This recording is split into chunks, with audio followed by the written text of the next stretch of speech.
So I was in the shower, I was cleaning my ass and making all shirts all sparkly, spanking clean. I'm not the funny one, I'm the pretty one.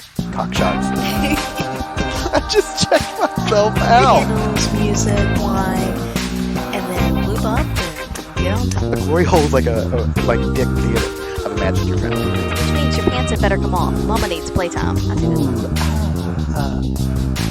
We're not sluts. We just love love.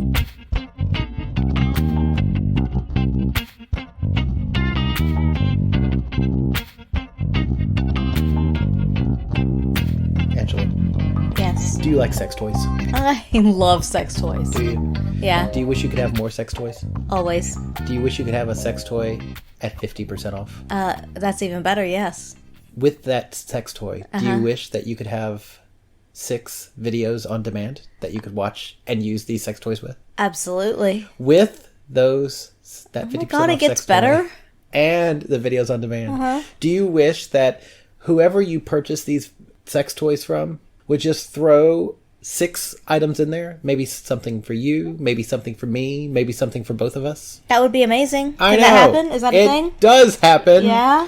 And you know And how where it does happens? it? No, how does it happen? Where does it happen? If you Google or type in Yeah. in your Google box adamandeve.com, Okay. you'll go to adamandeve.com, find an item that you like, put in the coupon code BYTHEBI, BYTHEBI. You get all that. And the one thing that turns you on more than anything else, Free shipping. free shipping. Yep. Yep. Yeah, so if you go to adamandeve.com and you use the coupon code BYTHEBI, that's BYTHEBI, you'll get everything we've already talked about, Yeah. and that should make you happy. Yay. Yeah, it does. Yeah, easy orgasms for you, easy orgasms for your partner, you know. And all kinds of fun for everybody. Yeah. Cool. Let's Yeah. do it. Let's go. Let's do it. All right. Yeah. To the internet. Hello, podcast land. This is the 4th intro we've done. I'm hoping this one's real. It's actually not. It's the second. 3rd. I'll agree with 3rd. Welcome back to another episode of By the By. She keeps teasing me, and I don't know if I'm talking to you people for reals or not. And she's fucking torturing me, and I don't appreciate it. Rant over. No. It's going to be a full podcast rant, probably. I'm not turning it off. This will be a rant full podcast. Thank you very much. You'll notice that last week we didn't have a podcast, and that is because our computer is dead. Yes. I say you it dead. It dead. Tuesday, our podcast comes out on Wednesday. Tuesday, Angela goes to start the computer, and it dead. Yeah, it was very sad. I had the podcast completely edited, everything Yeah. ready to go, Yeah. ready to upload, Yeah.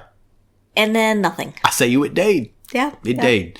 And so this week we spent the last 6 hours, Not true. 4 hours, Also not true.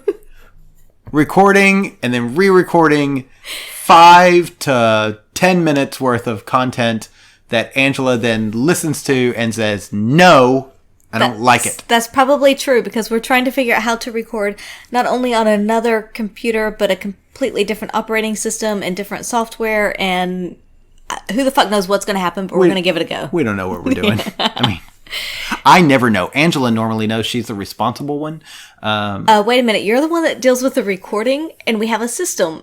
And you're very particular about the We system. have a fucking system. And now the entire system is out the window, and we have to learn something new. I say you, it did. Yeah, so here we are. Yeah. And I'm probably going to be angry for most of this podcast. I am very alcoholed, though. Well, So what have you been doing in your after times, or as we like to call it, the after times? the quarantine, the isolation. Yes. Yeah. I've decided that I'm no longer in my 40s. I'm in my quarantines. And I hate it. I want to rebel. It's much like my original teens. I want to rebel. I hate it. I feel like cutting my hair in a funny way, and I think I'm going to get an ear piercing just to piss my parents off. You're not. I've shut you up. You're not going to get an ear pierced. You've been through that before. It did not heal well. I know. It's Yes. But I think that's because I was a dirty Ute. And you're not a dirty adult. No, I meant you like the utility vehicle. Oh my god. We're in Stadia now, cunt. Right. Okay. Yeah, so during my quarantines, I've spent a lot of time on the PS4. Yeah. You have. Yeah. If you have a PS4, I encourage you to make a friend with me. I am... You don't even know your name. I know what it is. It's Squishy Fish something. 1691? Yes. I am Squishy Fish 1691. 1691 is a new sex position that we've invented. Yeah, it's a 69 with a person on either side, kind of like, what is it, Golden Like- Gate Bridging or Yeah, whatever yeah, it is? Yeah. Yeah. So London it's- bridging. Golden Golden Gate Bridging. I don't know, is some kind where of bridging. I don't know. I'm assuming Golden Gate Bridging is where we're peeing over each other in an arc, which is what President Trump probably enjoys. Only nobody wants to do it with him other than his daughter. Right. Oh. And not Tiff, the pretty one. Oh. No, Tiff is the pretty one. Anyway, so yeah. So Squishy Fish 1691 on PS4. I will happily friend you. But I probably won't play with you because I don't do online gaming. Oh, wow. Okay. What? I don't. I'm sorry. It's just like, but I have lots of friends. I just like to see what they're doing. Right. Anyway. So yeah. What are you doing during your quarantines? I'm working my fucking ass off is what I'm doing. You are. It's true. Yeah. More than anybody really should be. But I know I'm not the only one, so. It's very true. Yeah. Angela works in the save your ass sector of the world. Yeah. And so she's doing her best to save your ass. Right. Yeah. That's okay. Hopefully we'll save some asses. Because I want some asses to explore after this is all done. Touche. In the after times. In the after times. Yes. We call them the before four times and then the after times. Yes. So. Yeah. So we do have an update from a previous podcast. Do we? Mm-hmm. So we had the last podcast we released. We had talked about Naughty Ads. Yes. Which is an online escort. I don't want to say directory. What am I thinking? Yeah, no, directory. Yeah, absolutely. I think advertising platform. Yeah, but it's also kind of a directory. Yeah. So it's an advertising platform for escorts. I've spent a lot of time on that website in the past 2 weeks. You have. Imagining who I'm going to interact with once I can travel again. Right. Yeah, so we do have an update from them in that we recorded the podcast kind of with their feedback about the site and how it got started and the X Awards and all of that. But one of the questions that we had was that some of the ads had verified on them, and we didn't really know what that meant. So we speculated a bit during the podcast, but but they did reply back to us and say that verified means that the photos have been verified. So it's verified that is the person that's advertising. What you see is what you will get. Yeah. So that's good. So that's a good clarification to have and a good way to note that. And so anyway, just for people out there, anybody who might be looking at Naughty Ads, that is what verified means. Yes. So. Like I said, I'm looking at Naughty Ads a lot. Yeah. What if they have like a member discount? Anyway. Yeah. All right. So do you know what we're doing this week? I have no idea. I'm tying my trouser strings around my toes currently. Yes. This is the quarantines. Like, I can do what I want. You're not a real dad. It takes talent to do that. So yes, I'm okay with this. I'm just like, I just need to get out and explore. Yeah. Well, that's kind of what we're going to start with this week. Ooh. Yeah, so we've had some questions from people as I guess people are sitting at home with their partners. Going, God, I just want to fuck someone else. And yes, we've had kind of a resurgence of questions about swinging and getting into swinging and opening up your relationship and how do you do that and what does that look like. So we have some questions to consider when you're looking at opening up your relationship and what kinds of things you might want to ask yourself and ask your partner. Cool. Yeah. So before we get into this, okay, I'm going to derail the podcast. Sure. Once again. Sure. That's what I do. I have a PhD in derailing. Let's go for it. So my question is for all you people out here who listen, both of you, Do you find your relationship is better with your partner now that you're stuck at home with them? Or do you find that your relationship is more strained? Or do you see no different at all? Yeah, that's a good question. I think so. We should have a poll for that or something. I got a poll for that. I'm sure you do. All right, okay. Yeah. And you're happy to share that poll with the world? Anybody, Yeah. anybody who's willing. At this point, I'm close to desperate. Yeah. So I think We have worksheets. we do have worksheets. So I think the first question that I would ask is, when looking to open up the relationship, have you talked about it with your partner? And is it something that you're both on board with and that you're both interested in? Or is it something that maybe you're thinking about and your partner hasn't, that you know of, and it's not something that they've really even considered? So I think that's kind of an important distinction, an important place to start, because I think a lot of times when we talk about this, it is in the realm of you're both on the same page and you're both kind of thinking about it and you've talked about it. But that may not always be the case.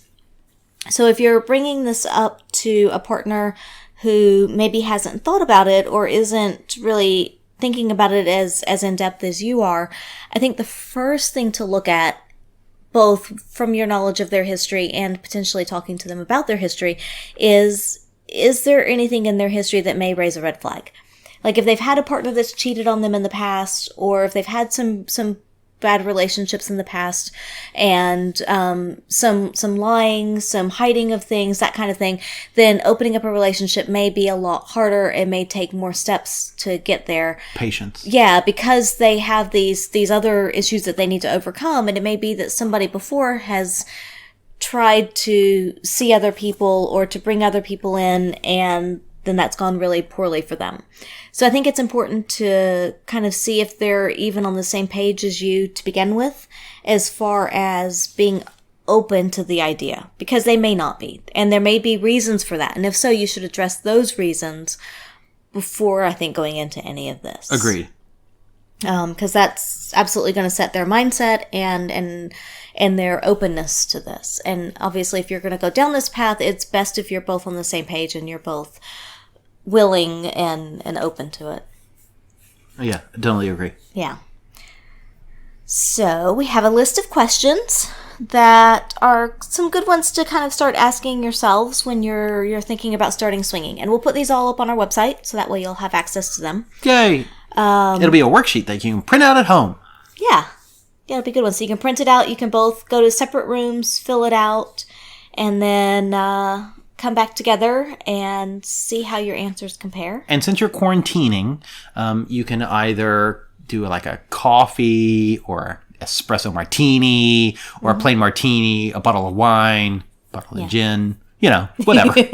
There's no judgment here. And I would say as well, it's really important to be open-minded while you're doing this. And while the other person is talking, just listen. Yes. Don't be composing your next answer. Don't be thinking about the next point that you're going to talk about. Just sit there and listen to them. You've got the time right now. This is the time to do it. I'm sorry. It's horrific because it's true. It's like you are stuck with your partner. Listen to them. Yeah. Like this is the time where you can say, you know what, I'm going to take these 30 seconds and not be composing the words out of my mouth. It's true. And I'm actually going to listen to them and see what they have to say.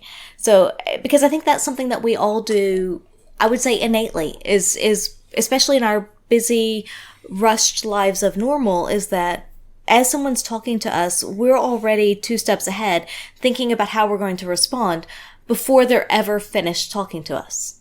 Right. And that's not a good thing. And it's a hard habit to break. It's a really hard habit to break, because I think we're all used to that, and we're all in that boat of how am I going to respond? What am I going to say? How am I going to, work with them, and how are we going to get through this? But you don't even really know what there is to respond to yet, because they're not done talking. That's right. I was listening. I know. I was also texting friends. Right. Look, while we're having this podcast conversation, I might be messaging our good friends, the Bedhoppers. Yes, because they're just getting up this morning. Because they're just waking up as we're doing this. Yeah. And there's a It's like, I need you to talk to the bed hoppers and tell her, Mrs. H, which character from The Wizard of Oz requires a brain, because she's not sure and she's figuring it out. She thinks she's ruled out the lion. But then I said he's a fuckwit, so maybe he needs a brain. I want to know where this question came from to begin with. It doesn't matter. Yeah. It's Sure. a Mrs. H exclusive. Sure. I'm sure it was on their Patreon. Anyway, so moving on. So we've got this worksheet. Yes. Let's talk about some of the questions that you might find. Okay. Step 1. Uh-huh. Did you already do the first one? No, I didn't. Thank God. Because I was like, I really wasn't paying No, attention. I haven't. Step 1, pay attention to your partner. You love them. That is a good step 1. Don't do what Bradford does. Yes. Don't listen to Bradford. Don't listen to Bradford. But what you should do is set like a trial period to see if this lifestyle, using the air quotes, or as the Aussies call it, the inverted commas. Yeah, that's just weird. Dumb. Aussies are dumb. I mean, I get that they are inverted commas, but there's, bunch of multiples them. on each. Yeah. It's like 4 of them. That's a lot. Yeah, I don't know. I like more vampire kisses. Sure. Kiss, kiss. So is it something that you want long term? Or is it short term, long term? How long? Like, do we want to jump into this for 2 weeks, a month, 6 months, a year, 10 years? 525,600. I can't say anymore because then I'll have to pay rights. So another thing I would start out with as well is we're going to say swinging. We're going to say swinging blanket term, right? Yeah. But for some people, it may be an open relationship. And we'll get to that as we kind of go through some of these questions, in that it may be swinging in which you see other people together. Whether it's a single person or a couple, you see people together. It may also be an open relationship that you're considering where you see people separately and or together. So there's a lot of different ways to... And it could bloom into polyamory and you just aren't ready for it and don't know about it. Yeah. Like, I would very much say, like, let's have an open kind of idea as to what this looks like. So we're going to start with the idea that most people are going to go into this in the swinging mindset, and that we're going to see other people together. Because I think that's how most couples kind of start anyway. Not every, and I think that's part of your discussion that you should have, and some of these questions will lead into that as well. But we're going to just say swinging in general, just to keep it easy, but... me. Yeah, but understand that could mean open relationship or polyamory, depending upon you and your situation. Agreed. Yeah. Okay, so trial period. I think that's a really good thing. Because it's something that you can dip your toes into, try it, see what happens. The only caveat I would say with that is that whatever happens in that trial period stays there. So if something happens and maybe your partner does something, says something happens that you're not entirely comfortable with, you don't hold it over their head for the rest of time. That something stays there and you're like, you know what, we've tried this, it did or didn't work. If it didn't work, that's fine. We're going to move on from this and not worry about it. Arguably, that's a dick move anyway. If your partner is like, hey, remember that thing that you said 6 Thursdays ago, while we were watching Bones, and you were like, oh my God, she's hot. And I was like, she's not. Don't do that. Don't do that. Yeah. Don't be that couple. Right. You're better than that. So another one moving on. The next one I would say is do we tell anyone that we're doing this? And if so, who? And I will say that it's... You posted on Facebook, hey, look, we're fucking other people. Right. Facebook's probably not the first place to go. But Instagram. do you tell any of your close friends? Do you tell your family? Yeah. And at what stage do you tell them? Who do you tell? Like, who's important enough to know and who's not? And I will say that in many parts of the world, it's a little bit easier today to be open about these kinds of things. Some parts of the world, and in some parts of the US even, which I know we have a lot of listeners in the US, it's not so easy. And it may be that it might cost you your job, or Agreed. If you have children, that may impact them. Obviously, it likely will. So it's a lot of things to consider when you're looking at that question as to who do we tell, who, when, all of that stuff. But at the same time, it's an important thing to consider, and it's tough because it's easier nowadays to be open about these things. And the more that we do talk about it and the more that it is out there, the more that it normalizes it and it's not really a thing. But you have to consider that, are you in a position to do that or not? Right. Agreed. Completely. Yeah. And realistically, like you said, if you've got kids, maybe you're not. Yeah. I think that first and foremost, you have to look at your relationship and how it affects you and your family. Mm-hmm. And then secondarily, etc., the society and whatnot. Okay, so then talking about exactly what we're going to do and how we're going to do this, one of the first questions to ask yourself is, how do I feel about seeing you kiss another person?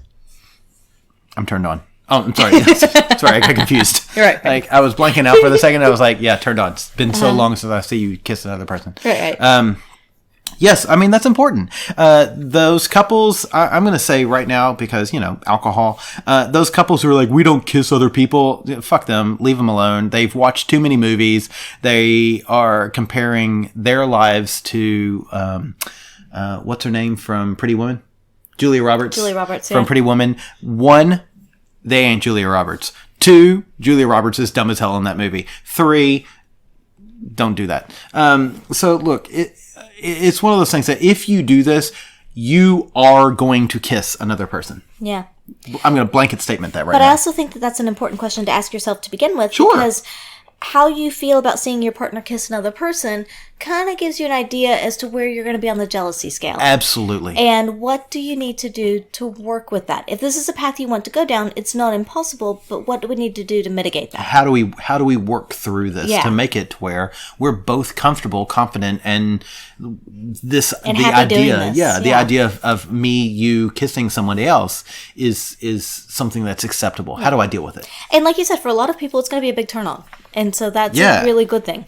And the way that we look at it is both with kissing and oral and just penetrative sex, any kind of interactions that we have with one another, is I know what you can do and I know how good you are. And I love to see someone else enjoy that.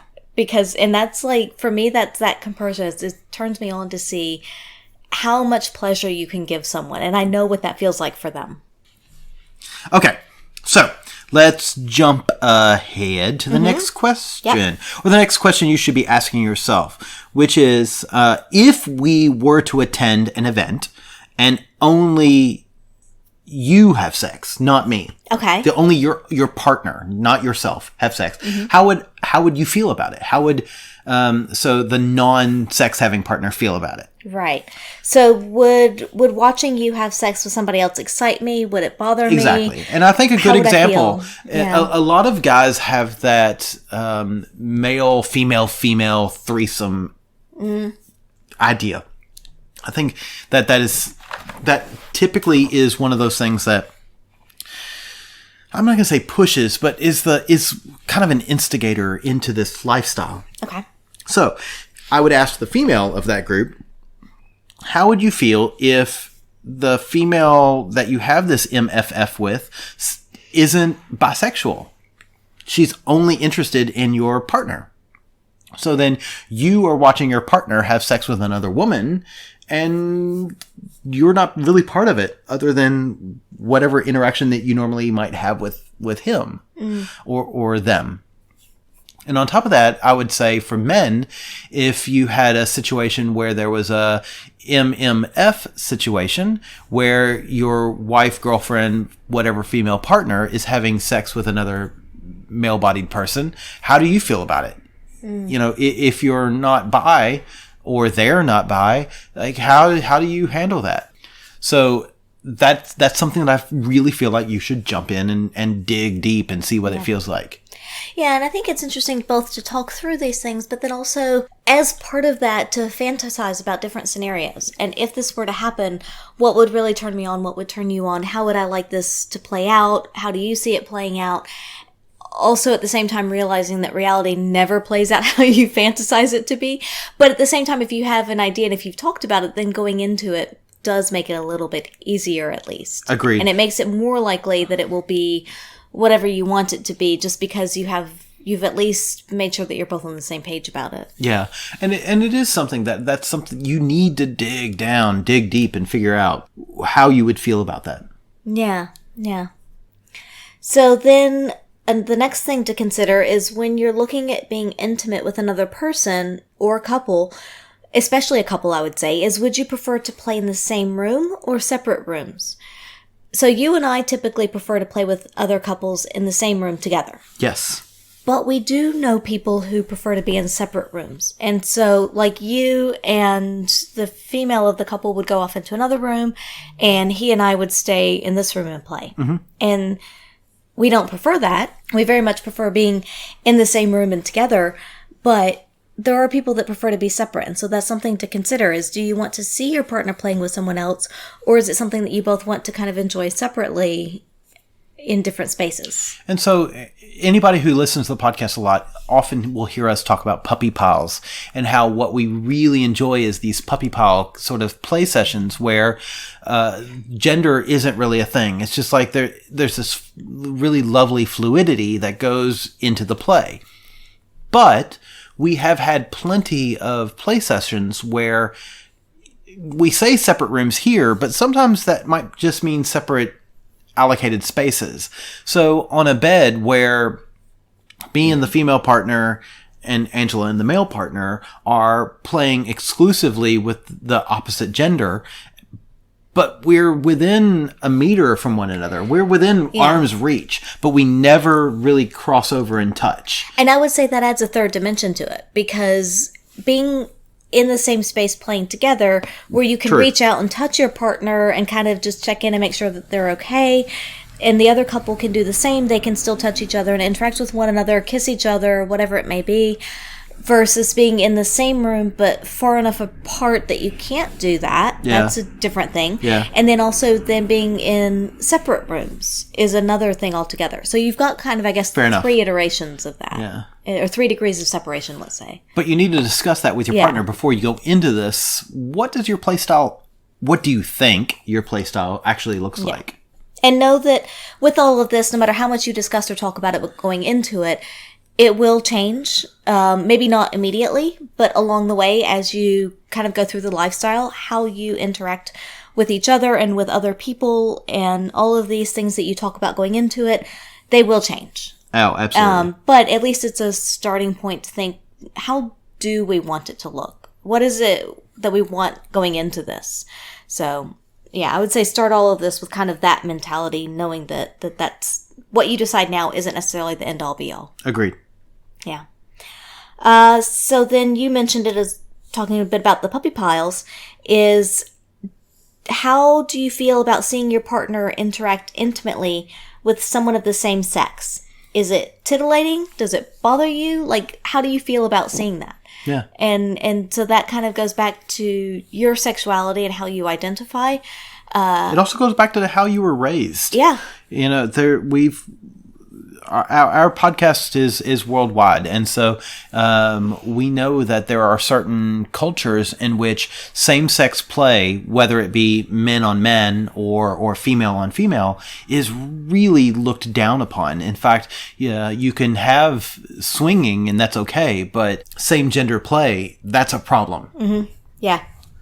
So you need to look at that deep down inside yourself and say, all right, if I see my partner, whether they're male or female, playing with another person of the same gender, how do I feel? Yeah, absolutely. So that's definitely something to consider, and that kind of goes into as well maybe how your play style looks altogether. Definitely. Definitely. Definitely. Yeah. Uh-oh. So then this kind of goes back to the swinging versus open relationship versus poly, but are you looking to sleep only with other people, or are you looking to have a relationship? Are you looking to date them? How deep of an interaction are you looking for? And I would dare say that most people, when they start out in this, are looking for sex or casual relationships. I would say friends with benefits is what most people want. Yeah. They want that casual fuck buddy that they can have dinner with, or maybe drinks, and then have sex, and that's basically it. And whether or not that evolves into something where the friends spend the night, or they travel together, or whatnot, that tends to be that sort of range of, I'm going to say, air quotes, normal, what people are looking for. And some people are very much one and done. And so we want to go to a club, we want to meet people, have sex with them, that's it. And then some people are very much we want an exclusive couple that we play only with that couple. Yeah. And so it's important to talk to your partner about how do you see that looking. And again, just because you discuss one paradigm of how it looks doesn't mean that that's how it has to stay. Right. But it is a good idea to make sure that you're both on the same page. So if somebody's like, hey, I want to get to know these people first, and the other one's like, nope, yep, let's just go straight to bed. Yeah. You're not sitting there at the club with one of them being like, come on, let's go. And the other one's like, no, let's have a chat first. And then that gets really awkward for everybody. Yeah, so. And I think it's very good to be clear with the partners that you're talking about what you want as well. I think it's very rude and does a disservice to the relationship if what you tell people is like, if you present one thing and then ask for something different. So if you present yourself as wanting to have a relationship with somebody where this isn't a one and done, this might lead on to other dates or other interactions, but then you just do a one and done. Yeah. That's horrific. You just need to be honest with yourself and whoever you're speaking with. Yeah, absolutely, for sure. Yeah. So then I guess this kind of goes down more the path of, I'm going to say, either open relationships or playing with people in separate spaces, because it assumes that you're both not... I know where you're going, and I'm going to disagree, but please continue. Okay, potentially in the same spaces. But the next question that we have here is, how much detail am I comfortable sharing with you and hearing from you? So, to me, that's very much of a, if we're seeing people separately or in different arenas. However, that can also be, even if we're in the same space, in the same area, meeting people and playing with them, we have different experiences. So how much of like what I experienced do I share with you? Or if we're looking at online apps, which right now a lot of people being at home, you're looking at online interactions. So like Bradford and I, we prefer to have couple online interactions. So we prefer to start talking to people together. And it's usually, at least once things kind of the ball gets rolling, it's a group chat. And so we're all involved. Some people aren't like that. And so it may be that, one person talks to somebody out of another couple. And so then how much do you talk about that and whatnot? And yeah, I mean, I guess just there's a lot to consider in this question, a lot of different facets to consider. How much detail am I comfortable sharing with you, and how much do I want to hear from you? Yeah. And so what I was saying, how I disagree with you, is I thought you were going to say this only matters to people who date separately or play separately. And in fact, if we're both in the same bed, even in that situation where we're a meter across, or even if we're in a puppy pile, if you're not comfortable with me talking about what I did orally to somebody, or what somebody did orally to me, or what the sex felt like, or what they did during sex, or whatever. Yeah, because you both have different experiences. Yeah. And so, and personally, we love to hear about that. Yes. Like, I love to hear... We're audio sluts. Yeah, what you've done, how it felt, how it was, what turned you on, what didn't. Like, all of these things are really exciting, I would say, for both of us. But not everybody's like that. Some people are like, I want to experience things my way. Yeah, and I don't want to hear about it. That's it, yeah. So I think, it's definitely important to kind of establish where that line is for you and your partner, and how much do you want to share and what do you want to hear? Are there certain types of things you want to hear about, certain things you don't want to hear about? Maybe some things you just kind of want to keep to yourself. Yeah, and those levels of detail can be different via whether you're in a group setting where you're all playing together, or if you're deciding to play separately. Because there's nothing precluding you from doing a group play and solo play as well. Yeah. And so you might be one of those where you want to hear about everything that happens in the group. Tell me every detail because I was there, and I want to get a better picture. And when you go off and play by yourself, I don't want to hear about anything. That's very true. So there's nothing wrong with that. It's just what we're advising is that you know where you sit, and you know where you stand. It's all about exercise, sitting and standing. And also on online interactions, like I said before, because online interactions can be very different from in-person interactions. Agreed. And so, just making sure that you're both on the same page as to how much do we want to be aware of and how much do we want to know. And admittedly, we like for all of us to be involved in the online interactions, even if it's, say, 2 out of the 4 people talking more than the others, that's fine because we can always go back and see, and at least there's You're always there lurking in the corner. And so you have that history, as opposed to what I don't like is if we meet up with somebody and say Bradford's had all of the interactions, and we meet up with them and I have no rapport, no connection, no history with them, whereas he has all of that. And so then I feel like I'm kind of left out. But there's other people that, you know, really like to, you talk to them, you do your thing, you do all the interactions. I don't really need to be part of that. I'll jump in whenever we meet them in person. Yeah. So it really just kind of depends on who you are and your personalities and how you work as a couple. But I tend to feel a bit left out if I'm not part of all of that. Even if I'm just lurking. Well, I think that's perfectly fine. And we never want you to feel left out. Yeah. So then, moving on from that area, the next question would be, okay, so how do you feel about bringing people into your nest, bringing people home? Do you want to be one of those couples that only plays at a club? Do you want to be one of those couples that only plays at their house, so you never host, they must host? Or do you want to be one of those couples that, you know, everybody goes in on a hotel room and it's a hotel room just for fucking? Yeah. And that's it. Yeah. Or do you have people over to your house? So yeah, or do you host? And I think that's a big question, especially for a lot of people who do have children. If you have children, you're probably not going to host. Yeah. So you're probably going to be more of a club person, hotel, potentially if the other person or couple is hosting. But even that's not necessarily, because we rarely host. But let's take you on a journey.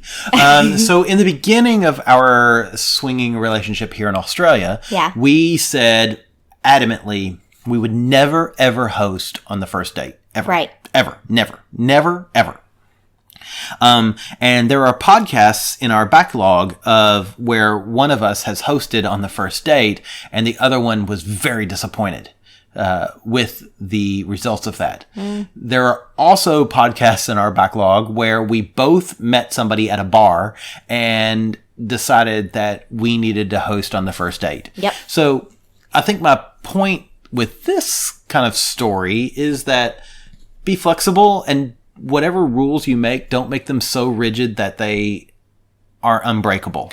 Yes. Yeah. And that's a good point, is that when you're talking about bringing people home, it's good to have, I would say, a baseline as to where to start with that. But that baseline can shift depending upon circumstances. And sometimes it may shift to where it's not a good place, and you can discuss that afterwards and say, okay, that wasn't a good thing. Let's kind of retract back and go back a bit. But sometimes it can be a good thing, and it may be circumstantial, because like Bradford said, you know, we've met people that we did bring home on the first date. And admittedly, we're definitely more flexible in hosting once we know people. And so once we've established some rapport, or if we've met them at the club and then it's like, hey, let's get together outside of the club, come over, whatever, like that can be something that happens. It can be people we've met online, and then once we meet up for a drink or so, possibly even the same night, we might bring them back. But I think it just kind of does go a bit with as well experience and how we feel and what we want. And as our relationship and as our desires and what we want out of this change over time as well, that has shifted. Yeah.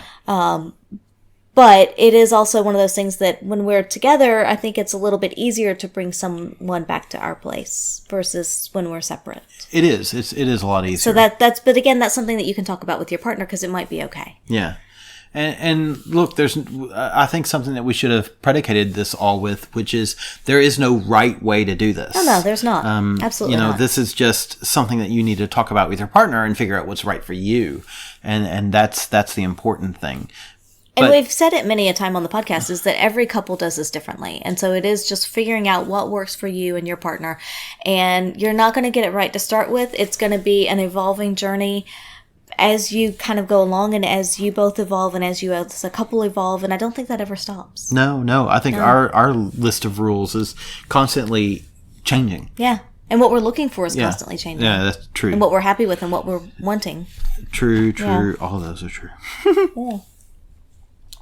Yeah. So one thing that I think is important to talk about, which is also on this list, is what sort of safety precautions do we put into place as we move into this lifestyle? And so that is everything from condoms and contraception, to dental dams, to gloves, to letting people know where we are, to kind of, again, putting this ourselves more out there. What level of safety do we need? And I think that is something that is, in the beginning, you're going to be very cautious about. And it may not be something that ever changes. For example, for me, I'm still very much, when I'm on the road, if I meet somebody on Grindr, I am very unlikely to invite them back to my room. I am much more likely to go to their room, because my mentality and sort of my headspace on this is, it's much more difficult to hide a body than it is to leave a body. Fair enough. All right. And I know that sounds fucking ridiculous, but like, if you're going to kill me, I want to make it work. But at the same time, if you're talking about physical safety, the number of times that if one of us is on the road that we say, hey, I'm going here, I'm meeting up with this person, I'm going to this club or sauna or whatever, so we at least know where the person last was. But also, we've gotten texts from partners, just randomly, here's an address. Yeah. This is where I'm going. And it's just, there's an address. Okay, sure. And then a bit later, home safe. Yeah. Awesome. Okay, good. So at least. Yeah, it's great. Yeah. And I think that's important. It's something, I think if you can find somebody in the lifestyle, or who is a lifestyle accepting person, who you can do that with, where you can say, this is where I'm going. This is how long I expect to be there. If you don't hear from me in 12 hours, please send the cops. We're a bit glib about it, but I think it's a good thing to have. It's a good habit. And so, like, for me, hurt. when I go to, if I'm on Grindr or even on Tinder and I hook up with, doesn't matter the gender, if I leave my hotel room while traveling to go hook up with somebody, I will always write down the address of where I'm going. So the cops have a place to start. Yeah. Yeah. I've watched too many movies, too much CSI, but it's like, that's sort of my mentality on that, is like, I want people to know who I am. And so Angela and I also use Google Maps, and on Google Maps, you can share your location with your partner. We always do that. And we always do that. So you always know where your partner is. And there are people out there who will be like, oh, you're letting the company, whatever. If you don't trust your partner knowing where you are, perhaps you should reevaluate that relationship. Yeah. And the other thing I would say is, if we're talking about physical safety, and we'll get to STIs in a moment, but if you're talking about like actual physical safety, is that if you as an individual are going into a situation alone, or even you as a couple are going into a situation, and you don't feel safe at any point, if anything feels off at any point, just leave. Just back out of it. It's okay to say, I'm not comfortable, I think we need to leave. It doesn't matter how you word it, but if something doesn't feel right, trust your gut and just go. And if your partner says something like that and you don't feel it, trust your partner. Yeah. Like, look, you're going in this as a team. The second one of the teammates is not comfortable or isn't happy with the way the direction is going, pull out. Yeah, and whatever it is that makes them not comfortable, and I would say this goes for any of how any of this interaction happens, but if at any point your partner isn't comfortable, and we can get into checking in with your partner and whatnot a bit later, but if they're not comfortable, that it's better to pull out and to pull the plug on a situation. And most partners will understand if they're decent people, and if they don't understand and aren't accepting of it, well, then you probably shouldn't be playing with them anyway. Absolutely. But you're in this with your partner, and if one of you is not comfortable, then it's not a good fit for you together. And so, yeah, you definitely shouldn't be in that situation, whatever it is. Agreed. But yeah, so talking about playing safe as far as condoms and contraception goes, dental dams, gloves, all that good stuff. There are many iterations in how to play and how to be safe and to protect yourself against STIs.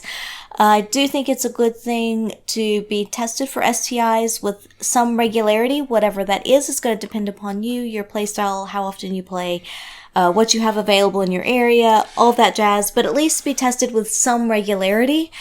And remember, you don't have to go to your family doctor to get tested. I think that's something that's very important. You can go to a random clinic and they can test you for STIs. Yeah. You don't have to go to your family doctor. And I think for the people in the U.S., the biggest concern always is, I don't want to go to my family doctor. I know in Australia it's very easy. Clinics, STI clinics are... There's at least a lot, in Sydney, yeah. they're every postal code will have one that you can go to, and the U.S. isn't as common. But if you go to the health department, and every county has a health department, county or parish, if you're in Louisiana, they'll have a health department, and you can go and get tested there. And there is that's something that can keep you and your family safe without having to go to your family doctor. If you're comfortable enough talking to your family doctor about it and asking them for it, then I highly recommend you sticking with them. Yeah. Because they're used to you. But if not, go to the health department. Yeah, and I think it's good as well to talk to your partner about what kind of protection do you want to use against STIs or pregnancy, and how do you want that to look? Because I would say that many people in the lifestyle, condoms are pretty accepted for penis and vagina intercourse. Yeah. But do you use dental dams? What kind of contraception do you use? Do you use gloves when playing with people, whether that's vaginal, anal, what is it? And so I think it's, definitely good to talk to your partner about how do you see this looking and what kind of protection do you want to take? Do you want to use condoms when doing oral, or is it only for penetrative sex? And that's, it's how much risk do you want to take? And that can be very different for people. In general, our rule is to play the safest person in the room. So when we start playing, we'll have a conversation about what kind of precautions we want to take. And if somebody wants to use something that we don't necessarily, like say they want to do condoms for oral, which we don't typically, we will. Yeah. Because it's an easy thing to do and it makes the interaction so much better, and you're respecting their wishes and saying that we respect you enough and care enough in the moment to at least adhere to your desires and how you want to play. Play to the safest in the room. I think that is such a good sort of mental place to be in. Talk. Have the conversations. That's a great thing. If you're going to be fucking somebody, you should be comfortable enough to discuss what they consider safe play. Yeah, and it can be 30 seconds, a minute. It doesn't have to be like, let's sit down and have a chat now. It doesn't have to be, we were watching Big Bang Theory. Yeah. It doesn't have to be Sheldon looking for a contract. It can be a quick conversation. Yeah, definitely. So then, with these, air quote, rules that we have put up, we need to think about what happens if one of us breaks a hard or soft rule. And what do we do about it? How do we reconcile it? Yeah, that's a tough one. Oh, yeah. I mean, is it Thunderdome? Is that what we do? We'd already talked about Mad Max. So I feel like is it Thunderdome? Two humans enter, one human leaves. So one of the things that we like to do is, no, it's not. But one of the things we like to do is the next morning after we have an encounter with someone, or we've gone to the club, or we've had a date, is we like to talk about it and have a debrief. And usually that night we're too tired, we're too exhausted, we just go to bed. So the next morning over breakfast, brunch, whatever it is, we'll just kind of be like, hey, what did you think of last night? What were some of your highlights, your favorite moments? What didn't work for you so well? Just kind of go through everything and you kind of relive it. It's really titillating. But at the same time, if there was a problem, then that's a really good time to address it. That's when you should, is when it's fresh, before it can kind of fester, before you can kind of build up any resentment. I think it's good to kind of tear it down immediately. And we've had those instances where rules have been pushed or broken, and it's difficult to reconcile, but I think the place to start is, first of all, how was the rule broken? Why was the rule broken? Why was the rule broken? What led to it? Were there circumstantial things? Was it, it's very unlikely, but was it deliberate or was there something else going on? Usually it was just circumstantial kind of led up to it. And then does that rule need to be adjusted? And the answer may be yes, it may be no. And if it's no, it might be like you just kind of fucked up and it's happened. What do we need to do to move forward? And if it needs to be adjusted, then what do we need to do to kind of reevaluate that rule? And the other thing to remember is don't do what friends of ours have done, which is when one partner breaks a rule. Yeah. So we have friends who, while playing, the female had sex with another male without a condom, without protection. And there was no risk of pregnancy, but there was still a risk of STI. Our male friend found out that it happened because he was watching, and he stewed on it, and they argued about it and talked about it and et cetera, and they thought they had fixed it, but then going on into the future, he felt like he deserved the opportunity to have sex with somebody without protection. And in my mind, that's like watching your partner play Russian roulette and win, and then deciding, well, they won, and I should get my chance to play Russian roulette. Yeah. And so I think that's such a foolish way to look at it. This is not a zero-sum game. This is not a, you did something, so I get to do something. And it's really disheartening to hear friends, especially, who go through an experience like this, who think that this is the way it should go. That right there, that just tells me there's a problem with your relationship. You need to really dig deep and like let's talk about our communication and reevaluate that. And it's not necessarily a tit for tat kind of situation either. Is that if somebody does break a rule or pushes a boundary or does something that's not acceptable, then there should be a conversation about it. And why did it happen? How do we prevent it from happening in the past or in the future? How do we prevent that from happening in the future? And how do we move forward? Yeah. And what does it mean? And it might not be easy to move forward. It might take some time and it might take some work to get there, but there is a path forward. It's just a matter of finding that and seeing what that looks like. Agreed. Yeah. So then along with that, you have to set other limits. What other limits would make you and or your partner more comfortable?